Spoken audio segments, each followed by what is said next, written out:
দিন থাকিতে লা ইলাহা ইল্লাল্লাহ বলো ভাই। দিন থাকিতে লা ইলাহা ইল্লাল্লাহ বলো ভাই। দুনিয়াতে আখিরাতে, দুনিয়াতে আখিরাতে, দুনিয়াতে আখিরাতে পাইবে রে নাজাত।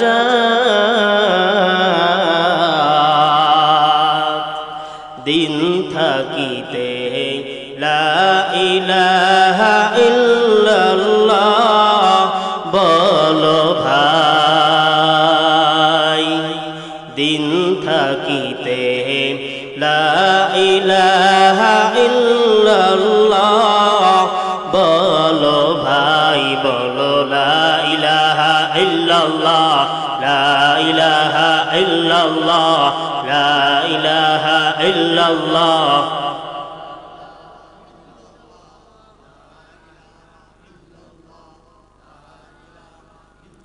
হায়াত মওত রিজিক দৌলত যার হাতে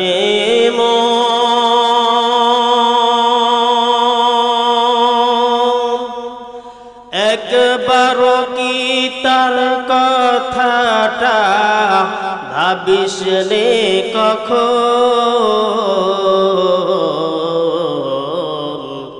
ভাবিস নে কখন। আসবে যেদিন দুঃখের রাতি,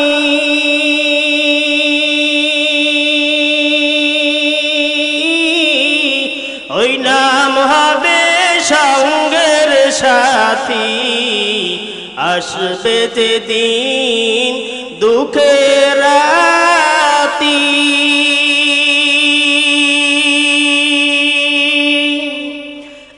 আসবে যেদিন দুঃখের রাতি।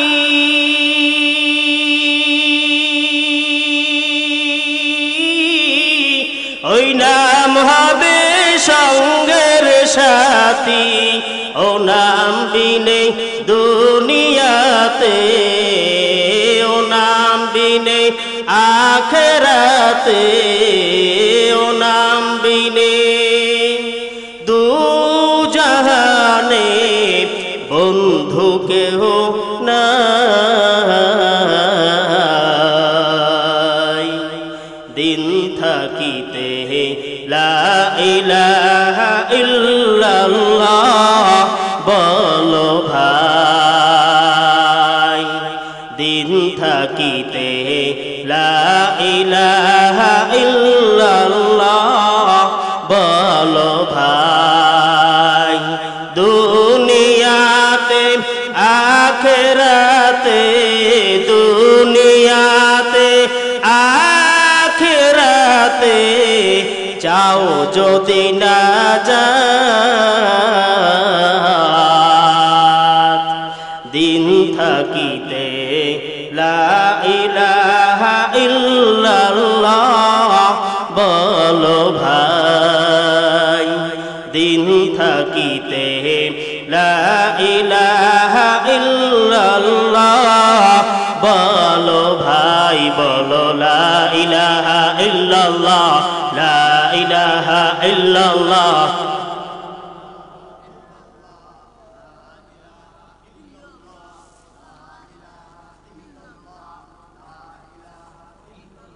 লা ইলাহা ইল্লাল্লাহ মুহাম্মাদুর রাসূলুল্লাহ সাল্লাল্লাহু। কন্ডা ধামারাম যুব সমাজের ও এলাকাবাসীর উদ্যোগে চতুর্থতম তাফসীরুল কোরআন মাহফিলের আজকে সম্মানিত সভাপতি উপস্থিত আমার সামনে বসা মাঠের ভিতরে সম্মানিত মুরব্বিয়ান একরাম, আমার যুবক ভাইরা, আল্লাহ পাকের দরবারে অসংখ্য অগণিত শুকর যে আল্লাহ তাআলা আমাদেরকে আজকে এই কন্ডা মসজিদের এই মাঠে মাহফিলে আসার বসার পিছনে আমল শোনার এবং করার তৌফিক দান করেছেন। শুকরিয়া দান করি আলহামদুলিল্লাহ। লক্ষ কোটি দরুদ ও সালাম সাইয়্যিদুল মুরসালিন ফাতিমুন নবী জনাবে রাসূলুল্লাহ সাল্লাল্লাহু আলাইহি ওয়াসাল্লাম। আজকের এই মাহফিলে আপনারা খুশি না বাজার? যদি খুশি হন তাহলে জোরে বলেন আলহামদুলিল্লাহ। হাদিস শরীফের মধ্যে আসছে আলহামদুলিল্লাহ লিখতে 8টি হরফ। কয়টি? যদি কেউ একবার আলহামদুলিল্লাহ পড়ে, আল্লাহ পাকের নিয়ামতের শুকর আদায় করে, নিয়ামত পাইয়া এবং নিয়ামত ভোগ করার পরে যদি কেউ শুকরিয়া আদায় করে, আল্লাহ তাআলা এই যে আলহামদুলিল্লাহ লিখতে এবং পড়তে 8টি হরফ, 8-10কে 80টি নেকি তার আমলনামায় জমা হয়ে যায়। শুধু তাই না, আল্লাহ তাআলা বলেন যেই এলাকায় যেই মজলিসে ওয়াজের মাহফিলের প্যান্ডেলের ভিতরে যারা বসা থাকবে, যতক্ষণ পর্যন্ত বসা থাকবে, আল্লাহ রাব্বুল আলামিনের রহমতের দরজা তাদের জন্য খোলা থাকে এবং আখিরে মোনাজাত দেওয়ানোর পরে আল্লাহ তাআলা তাদেরকে মাফ করে দেন।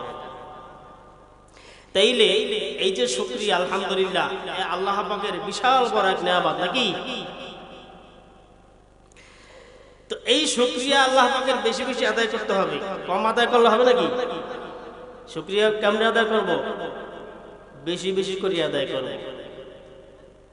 যেমনে আল্লাহ তাআলা শুকরিয়া আদায় করতে বলছেন ওইভাবেই আদায় করতে হবে নাকি? আল্লাহ রাব্বুল আলামিন এই পৃথিবীতে যারা সমস্ত আম্বিয়া আলাইহিস সালাতু ওয়াস সালামের নিজ নিজ দায়িত্বে নিয়ামত পাইয়ে শুকরিয়া আদায় করছে, সাহাবারা শুকরিয়া আদায় করছে, আমরাও শুকরিয়া আদায় করব কি করব না? করব ইনশাআল্লাহ। তাহলে জোরে বলেন আলহামদুলিল্লাহ।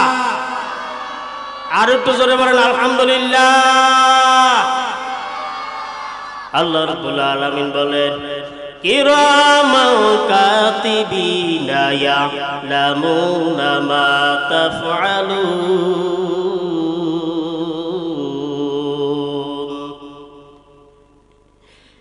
এলাকায় মাহফিলের আয়োজন আল্লাহ রাব্বুল আলামিন ডেকে কিরামান আর কাতিবিন দুই ফেরেশতাকে ডাক দিয়া বলে, ফেরেশতারা যতক্ষণ পর্যন্ত মাহফিলের প্যান্ডেলের ভিতরে যত মানুষ থাকবে আর নিয়ামতের শুকরিয়া আদায় করবে, প্রত্যেকবার করিয়া 8-10কে 80 বার, 8-10কে 80 বার যত নিয়ামতের শুকর আদায় করবে, তোমরা আরো বেশি বেশি করিয়া তাদের আমল নামায় নেকি জমা করো। এই পৃথিবীর ভিতরে আমাদের এলাকার মধ্যে যদি কোনো মানুষ, কোনো ধনাঢ্য ব্যক্তি ফজরের নামাজে ওঠার পরে মসজিদে যায়, ফজরের নামাজ পড়ে জামাতের সাথে, জামাতে আদায় করিয়া বাড়িতে আসিয়া বিবিকে বলে, বিবি নাস্তা দাও। বিবি নাস্তা দিছে, পরোটা ভাজি আর দিল খাসির গোশত ভুনা। খাওয়ানোর পরে খাইতেছে আর কথা বলতেছে, বলে বিবি এত সুন্দর খাবার তুমি পাকাইছো? কয় হ্যাঁ আমি পাকাইছি। কেমন হয়েছে? কয় ভালো। খাওয়ানোর সাথে সাথে আলমারি থেকে একটা তোয়াইলা এনে বিবি স্বামীর হাতে দিয়েছে, স্বামী মুখটা মুছে আর আল্লাহর দরবারে শুকরিয়া আদায় করে বলে আলহামদুলিল্লাহ। হুবাহু আমাদের এলাকার ভিতরে একটা গরিব লোক, একটা ঠেলাওয়ালা, রিক্সাওয়ালা, গরিব অসহায় মানুষ, সেও ফজরের নামাজে উঠছে, ওঠার পরে মসজিদে গেছে, সকালবেলা নামাজ পড়ে এসে বিবিকে বলে, বিবি কি রেডি করছো? খাবার দাও। খাবার দাও। সামনে খাবার আসছে, রুটি আর একটা ডিম আর একটু ভাজি। খাওয়ানোর পরে বিবি বলতেছে, স্বামী কেমন হয়েছে? স্বামী বলে, বিবি পাকটা অনেক সুন্দর হয়েছে। একটা পুরাতন গামছা এনে সামনে ধরছে, স্বামী নাও হাত মোছো আর মাওলার দরবারে শুকরিয়া আদায় করো।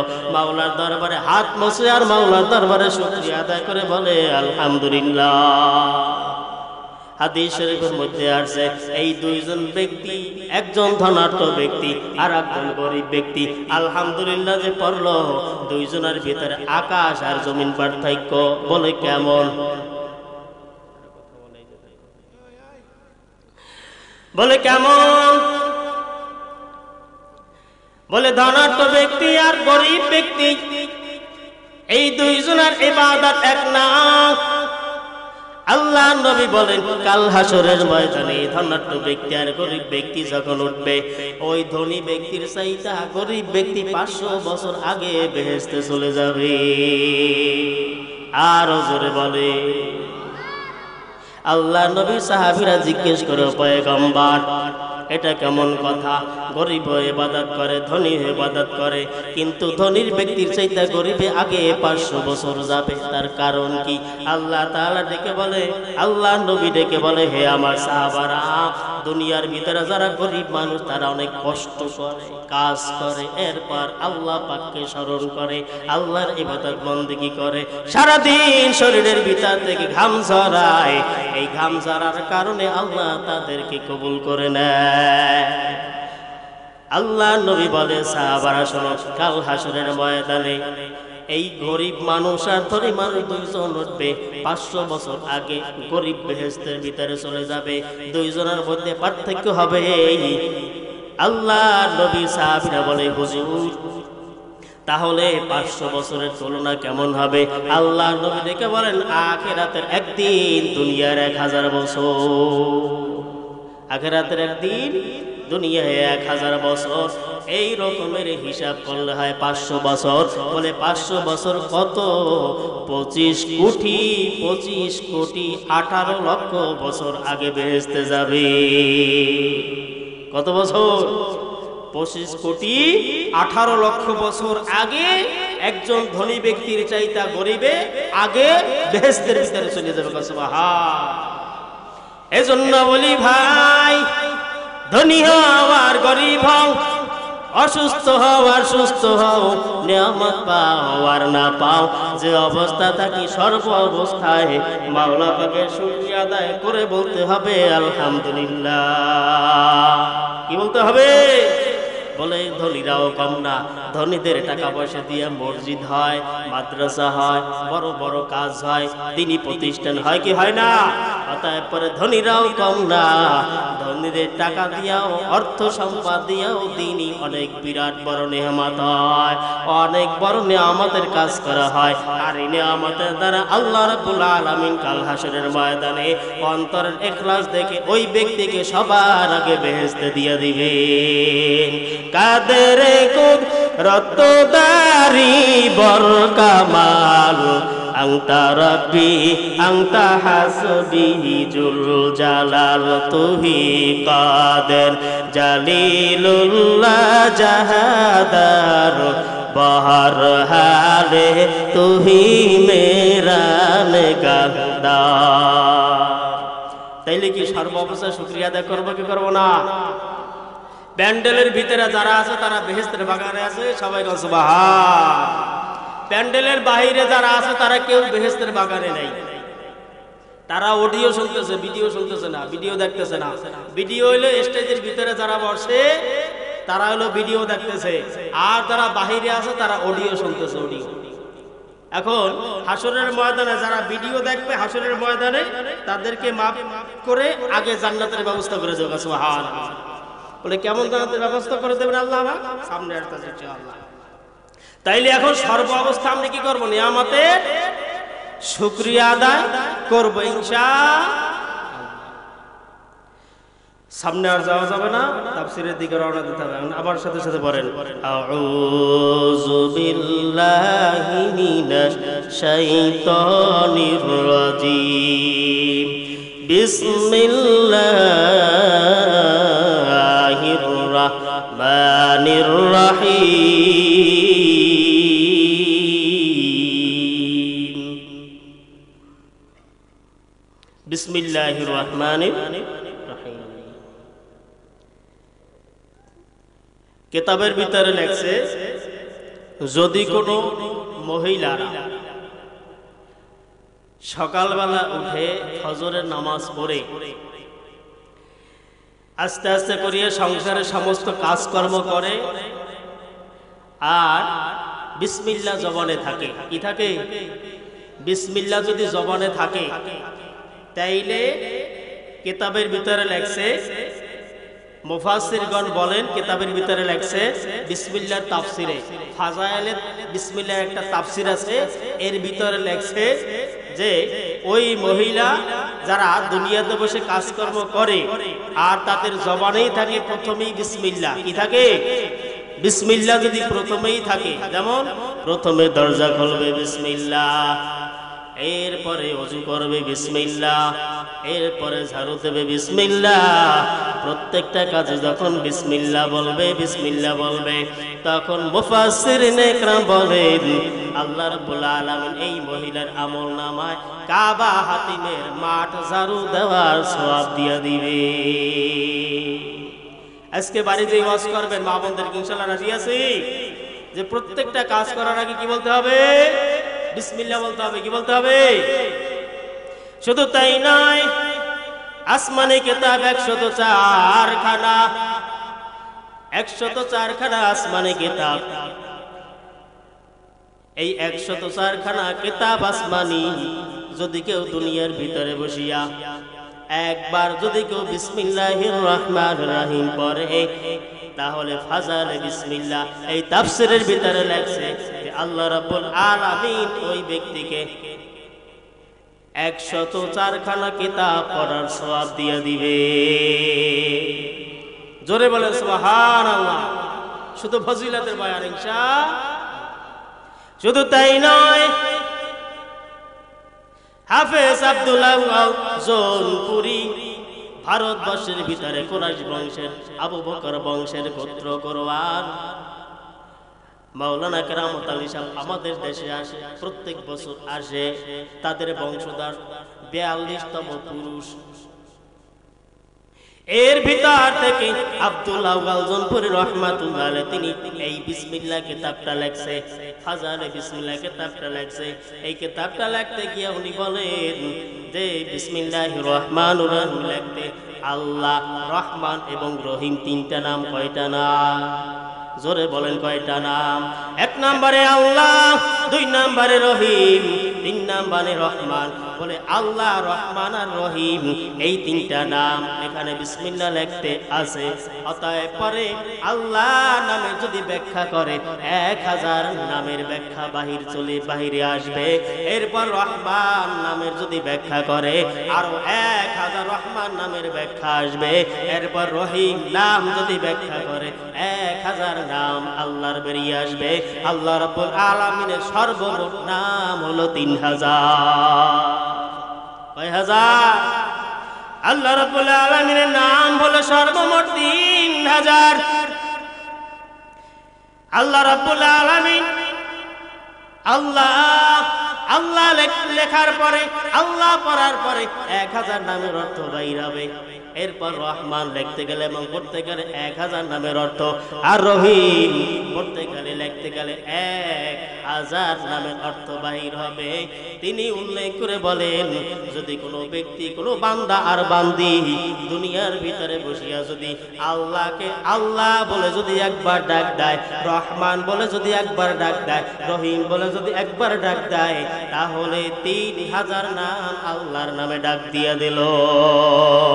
রব্বি আল্লাহ লা ইলাহা গায়রুহু ওয়া নাবিহি মুহাম্মদ মুস্তাফাহু দীনিয়াল ইসলাম দীনু মাওকুহু আরজু কুফরান আফওয়ান ইনদাহু মুক্তাদায়া নবিউন ওয়া সাহাবুহু নুজুমান লিল হিদায়া ফি জামাহু।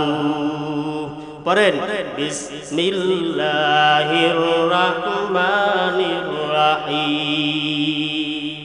বিসমিল্লাহ লিখতে 19টি অক্ষর। কয়টা অক্ষর? জোরে বলেন কয়টা অক্ষর? আর একটু জোরে বলেন। বিসমিল্লাহ লিখতে 19টা অক্ষর, প্রত্যেকটা অক্ষরে 10টা করিয়া নেকি দেওয়া হয়। কয়টা? তাইলে 10 10 কে 100, আর থাকে 9 9 10 90, তাহলে 190টা নেকি যেই সমস্ত বান্দা আর বান্দি একবার বিসমিল্লাহির রহমানির রহিম বলবে, আল্লাহ রাব্বুল আলামিন কিরামান আর কাতিবিনকে ডাক দিয়ে বলবেন, কিরামান কাতিবিনা ইয়ালামুনা মা তাফআলুন। এ ফেরেশতারা লেখো, আমার বান্দির আমলনামায় লেখো, আমার বান্দার আমলনামায় লেখো। একবার পড়ছে কমপক্ষে 190টা নেকি তার আমলনামায় দিয়ে দেওয়া হবে। ভাইরা আমার, এজন্য বলি দুনিয়ার ভিতরে সব ভালো কাজ করার আগে সর্বপ্রথম পড়তে হয় কি? জোরে বলেন বিসমিল্লাহ। কি পড়তে হয়? জোরে বলেন আরো কি পড়তে হয়? বলে ঘর থেকে নামবো তখনও বিসমিল্লাহ, মসজিদে যাব তখনও বিসমিল্লাহ, নামাজ যখন শুরু করব তখনও বিসমিল্লাহ, এরপরে মাঠে কাজ করতে যাব বিসমিল্লাহ, গাড়িতে উঠবো বিসমিল্লাহ, ঘুমাইতে যাব বিসমিল্লাহ। পৃথিবীর যত ভালো কাজ আছে সমস্ত ভালো কাজ করার আগে কি বলতে হবে? জোরে আঙ্গুল লাগাইয়া কোন বিসমিল্লাহ। আর জোরে বলেন বিসমিল্লাহ। বিসমিল্লাহির রহমানির রহিম। বিসমিল্লাহ তাফসীর যদি সারা রাত করি তারপরে শেষ হবে না, ঘুরাবে না ইনশাআল্লাহ। সবাই কম। যাই হোক, আল্লাহ রাব্বুল আলামিন এরপরে সূরা ইয়াসিন আপনাদের সম্মুখে তেলাওয়াত করতে পারেন। বিসমিল্লাহির রহমানির রহিম। ইয়াসিন ওয়াল কুরআনিল হাকীম ইন্নাকা লামিনাল মুরসালিন। ইয়াসিন, সূরাতু ইয়াসিন।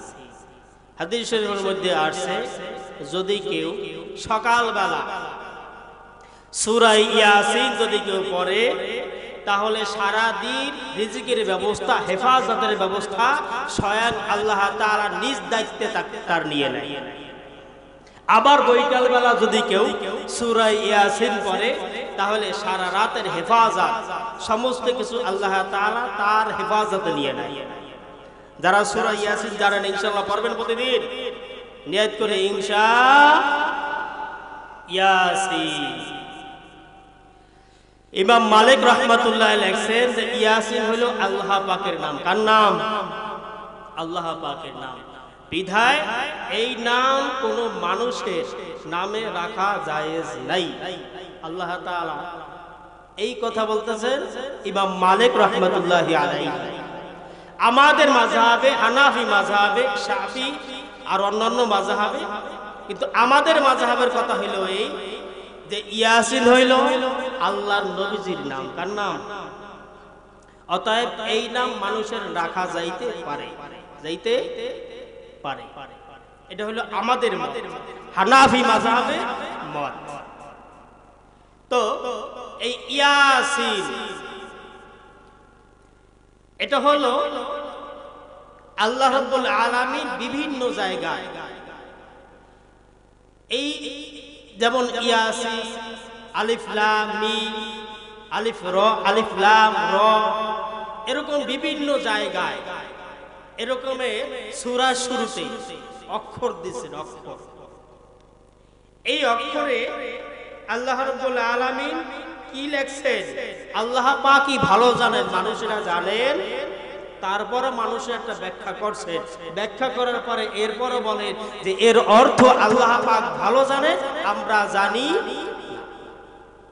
তারপরে বলতেছে যে ইয়াসিন এটা হলো আল্লাহর রাসূলের নাম। ইয়া মানে হে, সিন মানে সাইয়্যিদ মুহাম্মদ রাসূলুল্লাহ সাল্লাল্লাহু আলাইহি সাল্লামের কথা উল্লেখ করা হয়েছে। ওয়াল কুরআনিল হাকীম, বিজ্ঞানময় কোরআনের শপথ। পৃথিবীর ভিতরে যত সহিফা যত কিতাব আল্লাহ রাব্বুল আলামিন নাজিল করছে সবার শ্রেষ্ঠ হলো আল কোরআন। আমাদের মাযহাব অনুযায়ী 6666টি আয়াত। এই 66টি আয়াতের ভিতরে আল্লাহ রাব্বুল আলামিন একটা সূরা নাজিল করলেন, যে সূরার নাম হচ্ছে সূরা ইয়াসিন। অতএব পরে আল্লাহ রাব্বুল আলামিন বলেন ওয়াল কুরআনিল হাকীম। কোরআন শরীফের কসম, কোরআনে হাকিমের কসম, কোরআন পাকের কসম। আল্লাহ শপথ করলেন কেন? গোটা পৃথিবীর এই পৃথিবীতে যে আল্লাহ তাআলা কোরআন নাজিল করলেন, এই কোরআনের ভিতরে একটা জবর একটা পেশ কোথাও ভুল নাই, আছে না? কোথাও ভুল নাই। অতএব পরে আল্লাহ তাআলা শপথ করলেন কেন? শপথ না করলেও কোরআন সত্য, আর শপথ করলেও কোরআন সত্য, তাতে কোনো সন্দেহ। বিভিন্ন সূরায় আল্লাহ তাআলা শপথ করে বলেন, কখনো কখনো আসমানের শপথ, কখনো কখনো জমিনের শপথ, কখনো কখনো রাতের শপথ, দিনের শপথ, এরপরে সূর্যের শপথ, চন্দ্রের শপথ। বিভিন্ন সময় বিভিন্ন শপথ করে আল্লাহ রাব্বুল আলামিন বুঝাইতে চাইতেছেন এই জন্য যে বান্দা বান্দি তোমরা আমার কোরআন সত্য এটা মানো, কিন্তু শপথ করতেছি এজন্য 100% খাঁটি, তাতে কোনো সন্দেহ নাই। বিভিন্ন জায়গায় আল্লাহ রাব্বুল আলামিন এরকমের শপথ পাঠ করতেছেন, ওয়াস-সামাই যাতিল বুরুজ ওয়াল ইয়াউমিল মাউউদ ওয়া শাহিদিন ওয়া মাশহুদ والشمس وضحاها والقمر إذا تلاها والنهار إذا جلاها والليل إذا يغشاها والسماء وما بناها والأرض وما طحاها والضحى والليل إذا سجى ما ودعك ربك وما قلى وللآخرة خير لك من الأولى والتين والزيتون وطور سينين وهذا البلد الأمين لقد خلقنا الإنسان في أحسن تقويم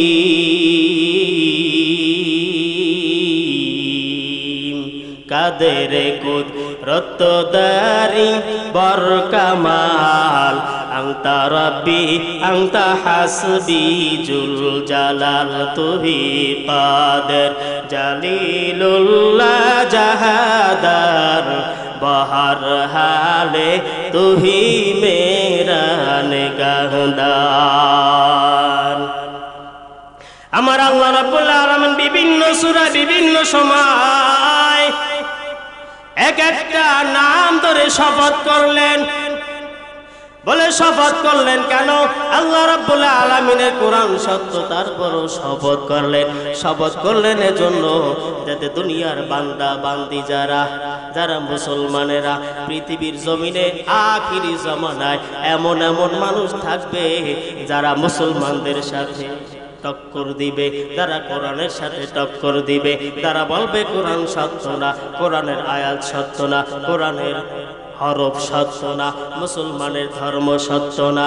আল্লাহ তাআলা জানেন, তার পয়গম্বরকে জানাই দিয়েছে, এ আমার পয়গম্বর, আমার কোরআন সত্য, শপথ করলেও আর না করলেও তারপর আমি মুসলমানদের জন্য এটা 1 নাম্বার 100% গ্যারান্টি যুক্ত আল কোরআন আমি তোমার উপর নাজিল করে আমি তোমার সাহাবাদেরকে শোনানোর জন্য অনুমতি দিয়েছি। কিয়ামত পর্যন্ত পৃথিবীতে যত মুসলমান দুনিয়াতে আসবে, যত আলেম ওলামা আসবে, তারা আমার কোরআনকে বুঝাইয়া মানুষদেরকে শোনাবে আর বলবে এটাই সত্য, এটা হলো লাউহে মাহফুজের কিতাব, এই কিতাবের ভিতরে কোনো ভুল নাই। অতএব পরে যদি এটা প্রমাণ করতে চাও তাহলে পৃথিবীর মানুষেরা আসো। কি পারছে কোনদিন? জোরে বলেন, পারছে? কোন মানুষ চ্যালেঞ্জ করতে পারে নাই কোরআনের উপর দা। তার কারণ কোরআন তো কোরআন, এর ভিতরে কোনো ভুল নাই, কোনো সন্দেহ। যদি কারো ভিতরে কোনো সন্দেহ থাকে তাহলে তার ঈমান চলে যাবে, ঈমান থাকবে। আল্লাহ রাব্বুল আলামিন ডাক দিয়ে বলেন, ওয়াল কুরআনিল হাকীম ইন্নাকা লামিনাল মুরসালিন। এত শপথ করে আল্লাহ রাব্বুল আলামিন, এত শপথ করে এরপর নবীর গ্যারান্টি দিয়ে দিলেন। নবীজির গ্যারান্টি দিয়ে বললেন যে আল কুরআনুল হাকীম ইন্নাকা লামিনাল মুরসালিন, নিশ্চয়ই হে পয়গম্বর সাল্লাল্লাহু আলাইহি ওয়াসাল্লাম, সমস্ত নবীদের ভিতর থেকে আপনি একজন নবী, সমস্ত পয়গম্বরদের ভিতর থেকে আপনি একজন পয়গম্বর, সমস্ত আম্বিয়া আলাইহিস সালাতু ওয়াসসালামদের ভিতর থেকে আপনি একজন আম্বিয়া আলাইহিস সালাতু ওয়াসসালাম। এখন আমাকে আপনারা বলেন, সমস্ত নবী আর আমাদের নবী কি এক? সমস্ত নবী আর আমাদের নবীর ভিতরে কি ভিন্নতা? অন্যান্য নবীদের ভিতরে ভুল ছিল, তারা অন্যায় করেন নাই, গুনাহও করেন নাই, অন্যায় করেন নাই, গুনাহও করেন নাই। আর আমাদের নবী, তিনি ভুলও করেন নাই, অন্যায়ও করেন নাই। কোনোদিন করছেন নাকি? কোনোদিন একটা মিথ্যা কথা বলছে? কোনোদিন কারো হক ঠগাই গাইছে? খাই নাই, মিথ্যা কথা বলে নাই, আল্লাহর হক নষ্ট করে নাই, সাহাবাদের হক নষ্ট করে নাই, কোনো মুসলমানদের হক নষ্ট করে নাই, কোনো কাফেরদের হক নষ্ট করে নাই, কারো হক কোনোদিন নষ্ট। এই গ্যারান্টি দিলেন কে? আল্লাহ দিয়েছেন গ্যারান্টি, ইন্নাকা লামিনাল মুরসালিন। এই পয়গম্বর, নিশ্চিত কোরআন শরীফের ভিতরে আমি কসম করে বলতেছি, নিশ্চিত পয়গম্বরদের ভিতর থেকে আপনি একজন নবী, কোনো সত্য নবী, তাতে কোনো ভুল নাই, কোনো সন্দেহ নাই। আল্লাহ রাসূল সাল্লাল্লাহু আলাইহি ওয়াসাল্লামের বয়স যখন 20 বছর, আবু বকর রাদিয়াল্লাহু আনহুর বয়স তখন 18 বছর। হযরতে আবু বকর তিনি সিরিয়ায় গেলেন ব্যবসা করতে। যাওয়ার পরে উনি রাত্রে ঘুমাইলেন। ঘুমানোর পরে স্বপ্নে দেখলেন। স্বপ্নে দেখার পরে পরের দিন ধর্মযাজক, জ্ঞানী পণ্ডিত, তাওরাত, জবুর, ইনজিলের হাফেজ, তার সাথে দেখা। এখন বলতেছে যে পণ্ডিত মশাই, আমি তো রাত্রে একটা স্বপ্নে দেখছি, আমার একটু স্বপ্নের ব্যাখ্যাটা বলে দেন। কয় কি? স্বপ্নের ব্যাখ্যা বলছে যে আখিরি জামানার নবী হবে, তার নাম হবে মুহাম্মদ সাল্লাল্লাহু আলাইহি ওয়াসাল্লাম, আর আপনি হবে তার মন্ত্রী। জীবিত অবস্থায়, জীবিত থাকা অবস্থায় আপনি হবেন তার মন্ত্রী, আর তিনি যখন ইন্তেকাল করবেন তখন আপনি হবেন খলিফাতুল মুসলিমিন। সুবহান। এরপরে চলে আসলেন। আসার পরে পয়গম্বরকে নিয়ে আবার গেলেন। যাওয়ার পর আল্লাহ নবী বলতেছেন, আবু বকর, আমি তো ক্লান্ত হয়ে গেছি। তো বলতেছে যে ঠিক আছে হুজুর, আপনি যখন ক্লান্ত হয়ে গেছেন তা আপনি এই গাছের নিচে আশ্রয় গ্রহণ করেন, ছায়ায় আপনি বিশ্রাম নেন। ছায়া বিশ্রাম দিতেছে। বিশ্রাম নেওয়ানোর পরে নবীজি উঠা বসছে। বসার পরে এখন হাঁটতেছে। এখন আবু বকরও হাঁটতেছে। হাঁটতে হাঁটতে হাঁটতে হাঁটতে একটু দূরে গেছে। যাওয়ার পরে এক ধর্মযাজকের লাগে দেখা। এখন দেখা হওয়ার পরে জিজ্ঞেস করতেছে যে আপনি কি আবু বকর? ভাই আপনি জানলেন কেমনে? ওই যে লোকটা দেখা যাইতেছে তার নাম কি মুহাম্মদ। আপনি জানলেন কেমনে? কয় আমি জানি, আমি তাওরাত, জবুর, ইনজিল কিতাবের হাফেজ। আমি জানি যে আজকে এই দিনে, এই সময় এই জায়গায় মুহাম্মদ সাল্লাল্লাহু আলাইহি ওয়াসাল্লাম উপস্থিত হবে এবং তার একজন সাহাবী, একজন সাথী থাকবে, তার নাম হবে আবু বকর। জরবারে সুবহান। এই আয়াতের তাফসীর করতেছি, খেয়াল করেন। ইন্নাকা লামিনাল মুরসালিন, নবীদের ভিতর থেকে আপনি একজন শ্রেষ্ঠ নবী, তাতে কোনো সন্দেহ। আয়াতটা বুঝবেন একটু সামনে গেলি। যেমন ইয়ামেন থেকে তুব্বাই আউয়াল হিমিয়ারি নামের এক বাদশাহ, তুব্বাই আউয়াল হিমিয়ারি নামের এক বাদশাহ, উনি খেয়াল করলেন যে দেশ ভ্রমণ করবেন। দেশ ভ্রমণ করতে করতে করতে করতে হঠাৎ করে 1,32,000 উটের পিঠে, ঘোড়ার পিঠে আরোহণকারী, এরপরে 1,30,000 এই বোঝা বিরা গাঠরি দড়ি যাহা কিছু আছে এই বহনকারী, 1,32,000 আর 1,30,000 আর 13,000-এর বিশাল বড় একটা আলেমের বহর নিয়ে উনি রওনা দিয়েছেন। তুব্বাই আউয়াল হিমিয়ারি যাইতেছে যাইতেছে যাইতেছে যাইতেছে, তুব্বাই আউয়াল হিমিয়ারি বলতেছে, ভাই চলো আমরা মক্কার সামনে যাই। আরবের ভূমিতে মক্কা নগরে যেথায় মায়া মেনার ঘর, খোদার করুণায় কাউসার হয়ে ঝরছে শুধু বারম্বার। কয় চলো আমরা যাই। অতএব পরে মক্কার সামনে আসছে, আসার পরে অবস্থান করতেছে। সব মানুষ তওয়াফ করে আবার যায়, তওয়াফ করে আবার যায়, যাইতেছে আসতেছে আসতেছে যাইতেছে। হঠাৎ করে ডাক দিয়া বলে, কি ব্যাপার? আলেমদের ভিতরে 13,000 আলেমের বহর, এই 13,000 আলেমের বহরের ভিতর থেকে একজনকে ডেকে বলে, এই আলেম। বলে কি? আমি এখানে আসছি, আমরা আসছি, আমাদের কেউ জিজ্ঞেস করে না, কেউ কোনো খবর লয় না। তুমি একটু মন্ত্রীর কাছে জিজ্ঞেস করো, কাবার মতোয়াল্লির কাছে জিজ্ঞেস করো, কারণ কি? যাইয়া জিজ্ঞেস করার পরে মন্ত্রী বলে, এই পৃথিবীর সব চাইতে এই ঘরটা দামি। অতএব পরে এই মক্কার জমিনে কাবার ঘরের সামনে কে আসলো আর কে গেল দেখার টাইম নাই, দেখার টাইম নাই। অতএব পরে সবচেয়ে কাবার ঘরটা দামি, এটাই শ্রেষ্ঠ। 13,000 আলেমের বহরে আলেম তুব্বাই আউয়াল হিমিয়ারিকে বলতেছে, বাদশাহ বলে কি হয়েছে? কাজ হয়ে গেছে। বলে এই ঘরটা নাকি সব চাইতে দামি।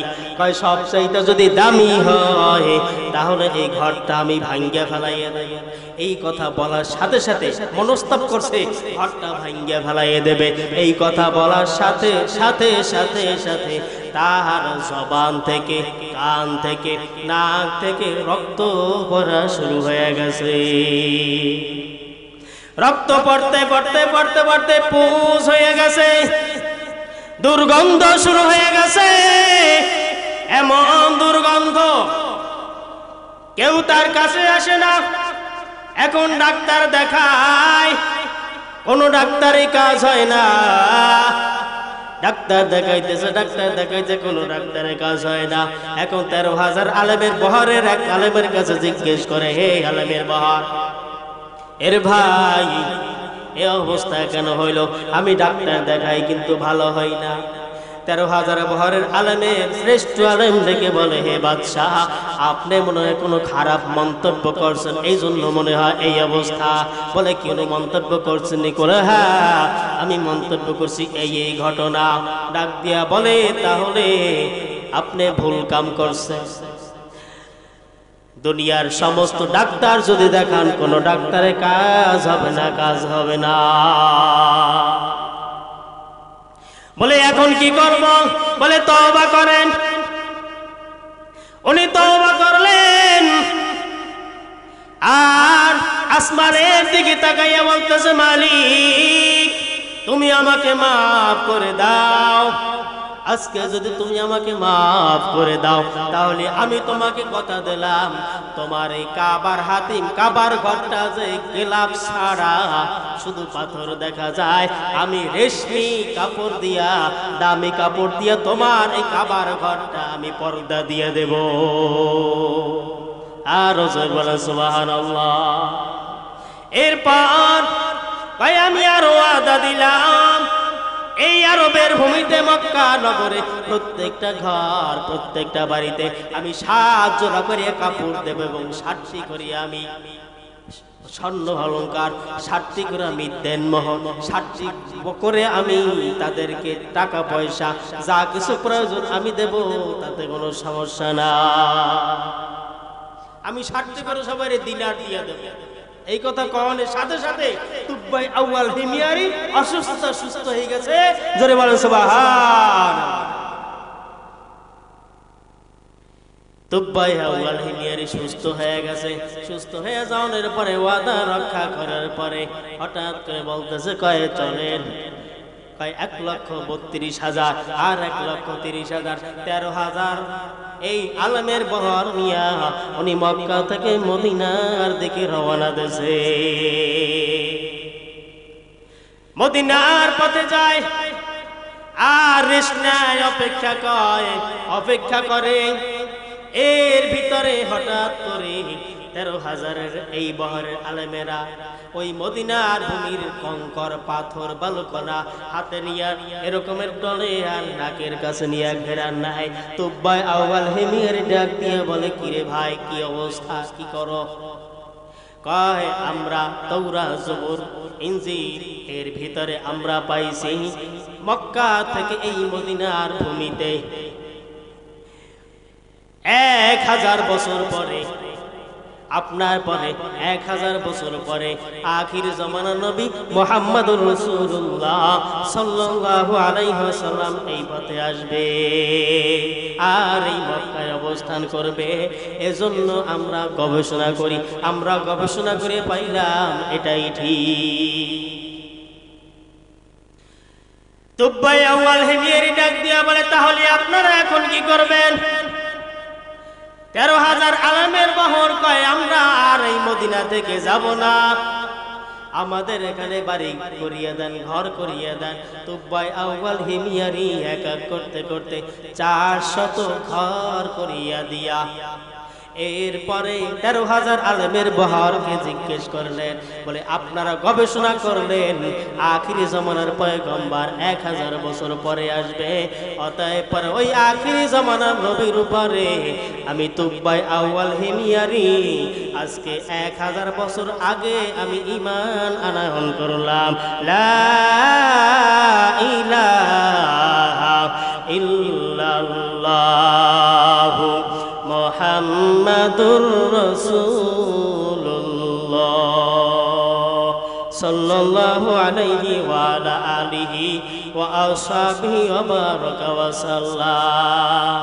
অতএব পরে ভাই আল্লাহ নবী 1000 বছর পরে আসলেন মক্কা থেকে মদিনায়। অনেক লম্বা ঘটনা। মক্কা থেকে মদিনায় আসলেন 1000 বছর পরে। আসার পরে আল্লাহ নবী উটের পিঠে সরিয়া যখন তুব্বাই আউয়াল হিমিয়ারির এই 400 বিল্ডিং এই 400 বাড়ি ওখানে যখন উপস্থিত হইলেন, আল্লাহ নবীর সাথে অসংখ্য সাহাবীরা ছিলেন। এই সাহাবীরা ছিলেন আর নিজেও একত্রিত হইয়া বাড়ির ভিতরে ঢুকলেন। ঢোকার পরে উট বসিয়ে পড়ল। রাসূলের সাহাবী এক এক করতে নবীজি যেদিন ওইখানে বসলেন 400 মানুষের হাত রদ বদল হইল। অর্থাৎ তুব্বাই আউয়াল হিমিয়ারি একটা 2 তলা বিল্ডিং বানাইয়া চাবিটা শ্রেষ্ঠ আলেমের কাছে দিয়া বলতেছে এই চাবিটা আপনার কাছে দিলাম। মুহাম্মদ সাল্লাল্লাহু আলাইহি ওয়াসাল্লাম যেদিন এই ঘরে এই বাড়িতে আসিয়া বসবে এই 2 তলা বিল্ডিং এর চাবিটা তার কাছে দিয়ে দিতে হবে। আবু আইয়ুব আনসারী রাসূলের সাহাবী 1000 বছর পরে আর ওদিকে 400 বছর পর এরকমের হাত রদল বদল হইল। হাত রদল বদল হওয়ার পরে যখন আল্লাহ নবী যাইয়া বসলেন, যাওয়ার পরে সাহাবী ডাক দিয়ে বলতেছে, এ আবু লাইলা, তুমি যাও, তাড়াতাড়ি যাও, নবীর কাছে চাবি দাও। আবু লাইলা যখন সামনে গেছে, ডাক দিয়ে আল্লাহ নবী বলতেছে, তুমি না আবু লাইলা? কয় হ্যাঁ, আমি হইলাম আবু লাইলা। কয় তোমার কাছে না তুব্বায় আউয়াল হিমিয়ারির একটা চিঠি আছে? কয় হ্যাঁ আছে। আপনি বুঝলেন কেমন করে? কয় আল্লাহ আমাকে বুঝাইলেন, আল্লাহ আমাকে জানাইছে। কোন সুবহান। সেই নবীরে আমরা ভুলে গেছি, কি করছি? নবীকে কি ভোলা যাবে? ও গো নবীর উম্মতেরা হয়ে আজি দিশাহারা, কোরআন হাদিস রে চলো যখন চাহা চাহে মনে, নবী বিনে কে তারাবে ফুল সিরাত মিজানে, নবী বিনে কে তারাবে ফুল সিরাত মিজানে। নবী আমার জীবন ভরে দিনের লাগি কষ্ট করে, দান দান শহীদ করিলেন উহুদেরই ময়দানে, নবী বিনে কে তারাবে ফুল সিরাত মিজানে, নবী বিনে কে তারাবে ফুল সিরাত মিজানে। এমন মায়ার নবী আমার, পিতা মাতা নাই যে তাহার, তারপরও কত মারা মারল দুষ্ট কাফেরে, নবী বিনে কে তারাবে ফুল সিরাত মিজানে, নবী বিনে কে তারাবে ফুল সিরাত মিজানে, নবী বিনে কে তারাবে ফুল সিরাত মিজানে। চলো চলো চলো চলো সেই নবীজির সন্ধানে, নবী বিনে কে তারাবে ফুল সিরাত মিজানে, নবী বিনে কে তারাবে ফুল সিরাত মিজানে। ইয়াসিন ওয়াল কুরআনিল হাকীম ইন্নাকা লামিনাল মুরসালিন।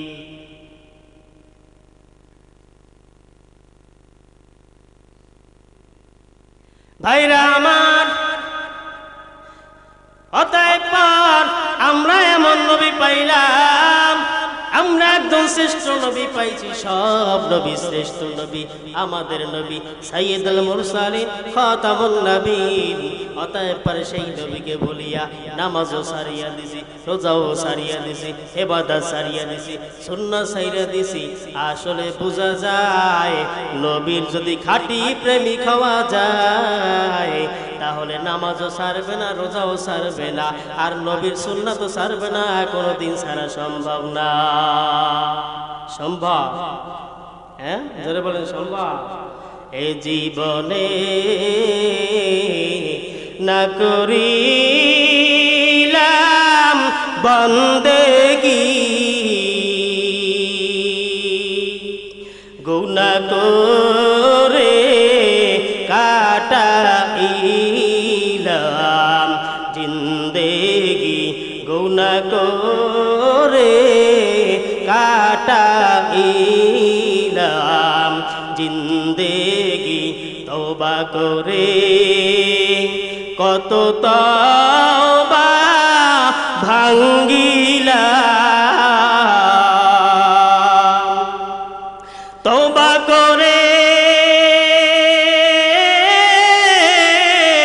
আবার তওবা ভাঙ্গিলাম, অবশেষে খাঁটি তওবা করিলাম, অবশেষে খাঁটি তওবা করিলাম। যত আল্লাহ ওলি হইল কান্দিয়া করিয়া যত আল্লাহর ওলি হইল কান্দিয়া গুনাহগার হইল গুনাহ করিয়া গুনাহগার হইল গুনাহ করিয়া তওবা করেছি আর তো গুনাহ করব না মাফ করে দাও ও গো আল্লাহ রাব্বানা মাফ করে দাও ও গো আল্লাহ রাব্বানা যত গুনাহ করলাম মাওলা জীবনে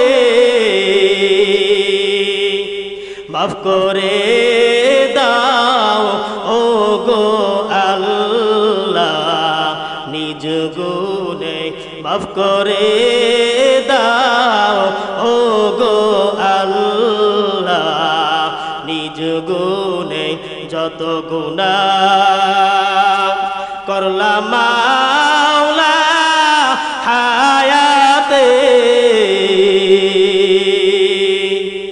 যত গুনাহ করলাম মাওলা হায়াতে মাফ করে দেন ও গো আল্লাহ রে দেন ও গো আল্লাহ নিজ হাতে এ জীবনে না করিলাম বন্দেগী গুনাহ করে কাটাইলাম জিন্দেগি গুনাহ করে কাটাইলাম জিন্দেগি আমার যুবক ভাইরা আমার মুরব্বী বাবারা দুনিয়া কিছুই না এই দুনিয়া ছেড়ে একদিন যাইতে হবে গহীন অন্ধকার কবরে আপনাকে আমাকে যাইতে হবে এই গহীন অন্ধকার কবরে যাইতে হবে কবর ছাড়া কোনো উপায় নাই আছে কবর ছাড়া উপায় আছে কোনো অতএব পরে ভাই আমি আপনাদেরকে বলে যাই এই শীতের দিনে যারা ফজরের নামাজে উঠবে এশার জামাত যারা হাজির হবে তারাই মুমিন যে সমস্ত মা বোনেরা সকালবেলা উঠিয়া ফজরের নামাজ আদায় করবে স্বামীকে বলবে স্বামী তাড়াতাড়ি ওঠো ছেলেকে ডাক দিয়া বলবে তাড়াতাড়ি ওঠো মেয়েকে ডাক দিয়া বলবে তাড়াতাড়ি ওঠো আল্লাহ পাকের মুয়াজ্জিন মসজিদে ডাক দিয়েছে মসজিদে নামাজ পড়তে যাও এই সমস্ত মা বোনেরা ঘরের ভিতরে বসে নামাজ পড়বে কোরআন শরীফ তেলাওয়াত করবে আমার আল্লাহ রাব্বুল আলামিনের হাবিব বলেন ওই সমস্ত ঘরের ভিতরে আল্লাহ রহমত দ্বারা ঘরকে পরিপূর্ণ করে দিবেন মাইলে মোমেন সুয়ে মোমেন নিশাওয়াত মাইলে কাফের সুয়ে কাফের নিশাওয়াত আল্লাহ রাব্বুল আলামিন আমাদের সবাইকে সারা জীবন আল্লাহ পাকের গোলামি করার তৌফিক দান করুন সকলে বলেন আমিন।